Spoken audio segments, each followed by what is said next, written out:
Bail పైన విడుదలైనటువంటి నేను అలాగనే నా కొడుకు రిమాండ్ పీరియడ్ కూడా కన్సిడరేషన్లోకి తీసుకుంటే it's been almost more than 1 month. ఓ రకమైనటువంటి కష్టకాలం నాకు కానీ నా కుటుంబానికి కానీ.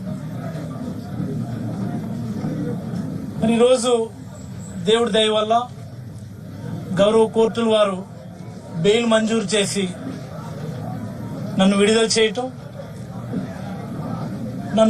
నన్ను ఆప్యాయంగా ఆహ్వానించి మళ్ళీ కార్యకర్తలందరితో ఇంటరాక్ట్ అయ్యేటటువంటి అవకాశం కల్పించినటువంటి జిల్లా పెద్దలు, జిల్లా పార్టీ అధ్యక్షులు వారు ధర్మాన కృష్ణదాస్ గారు, పెద్దలు మాజీ మంత్రివర్యులు ధర్మాన ప్రసాదరావు గారు, వివిధ నియోజకవర్గాల నుంచి ఇక్కడికి విచ్చేసినటువంటి వివిధ హోదాల్లో ఉన్నటువంటి వైఎస్ఆర్ కాంగ్రెస్ పార్టీ నాయకుగాను, సోదరుడు తిలక్ గారు, ఇతరత్రా పెద్దలు, మా నియోజకవర్గం వివిధ గ్రామాల నుంచి విచ్చేసినటువంటి వివిధ స్థాయిలో ఉన్నటువంటి కార్యకర్తలు, నాయకులు.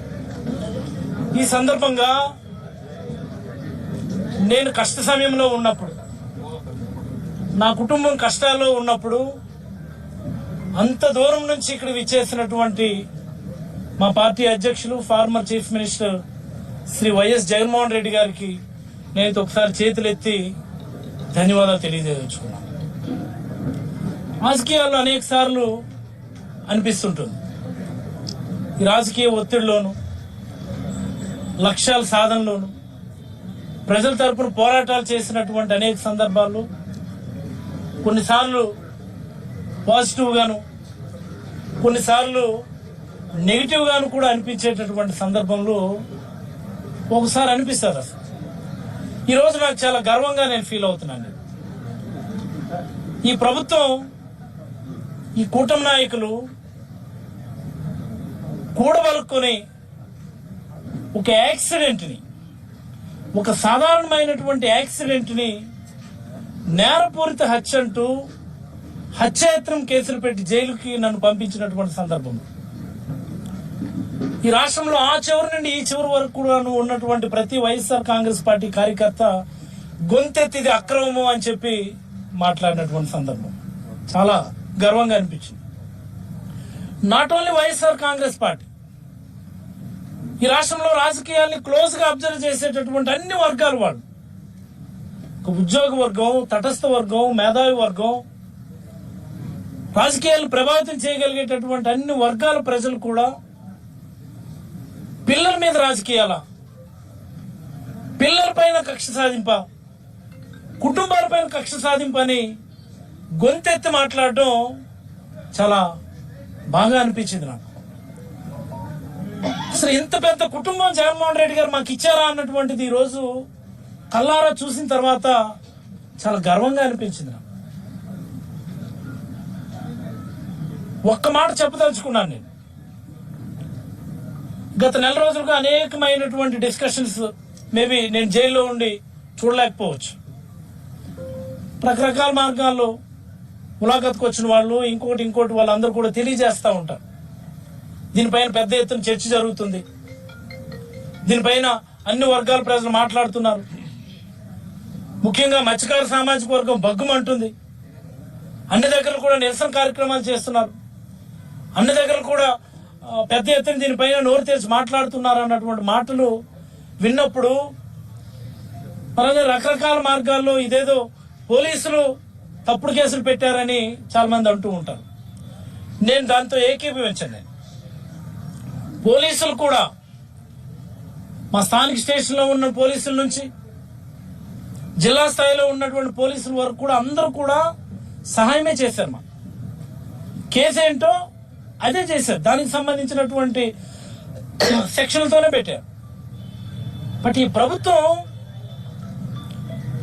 నా మీద ఏంటి, రాష్ట్రంలో ఉన్నటువంటి వైఎస్ఆర్ కాంగ్రెస్ పార్టీ నాయకులందరి మీద కూడా ఓ రకమైనటువంటి కక్ష కట్టున్నారు. అభద్రతా భావం వల్ల వచ్చినటువంటి కక్ష. రాజకీయాల్లో తొక్కేసి అనగదొక్కి మళ్ళీ అధికారాన్ని చేజిక్కించుకోవాలన్నటువంటి ఆతృతతో చేస్తున్నటువంటి ఆకృత్యాల్లో భాగంగా జరిగింది. ప్రభుత్వం ఒక నిర్ణయం తీసుకొని ఆ నిర్ణయాన్ని ఖచ్చితంగా పోలీసులు ఇంప్లిమెంట్ చేయవలసిందే అన్నప్పుడు జరిగినటువంటి ఒక తప్పుడు కేసు తప్ప మరొకటి కాదని నేను భావిస్తున్నాను. లేకపోతే ఒక యాక్సిడెంట్ ని హత్యాయత్నం కేసులు పెట్టడం దేశంలో ఎక్కడన్నా చూసినాం మనం? ఇలాంటివి అనేక సందర్భాలు ఉన్నాయి మన జిల్లాలోనే. ఎమ్మెల్యేలు పిల్లలే చేస్తున్నారు. ఆ టైంలో ప్రభుత్వం ఎలా స్పందించింది? ఈ యాక్సిడెంట్ జరిగిన తర్వాత రోజునే మా నియోజకవర్గంలో ఒక యాక్సిడెంట్ జరిగింది, దానిలో ఎలా స్పందించింది? అంటే ఈ కేసు కోర్టులో ఉంది కాబట్టి దాని పూర్వపరాలు మాట్లాడడానికి మరి కొంత సమయం తీసుకుంటాండి. కోర్టు పరిధిలో ఉన్నప్పుడు వాటి గురించి కామెంట్ చేయడం నాకు పెద్ద ఇష్టం లేదు.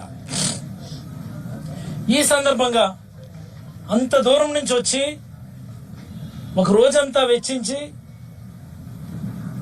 మా కుటుంబానికి, మా నియోజకవర్గంలో ఉన్న ప్రతి కార్యకర్తకి ధైర్యం చెప్పడానికి విచ్చేసినటువంటి మా నాయకుడు జగన్మోహన్ రెడ్డి గారికి నేనైతే ముందుగా మరొకసారి ధన్యవాదాలు తెలియజేస్తూ, ఆ రోజు జరిగినటువంటి పరిణామాలు నేను జైల్లో ఉన్నప్పుడు పేపర్లో చూస్తే నాకు అనిపించింది, నాకు ఇన్ని లక్షల మంది ఈ అన్యాయం పట్ల గొంతెత్తుతున్నారా? ఇన్ని లక్షల మంది ఈ అన్యాయం పట్ల కదిలి వచ్చారా?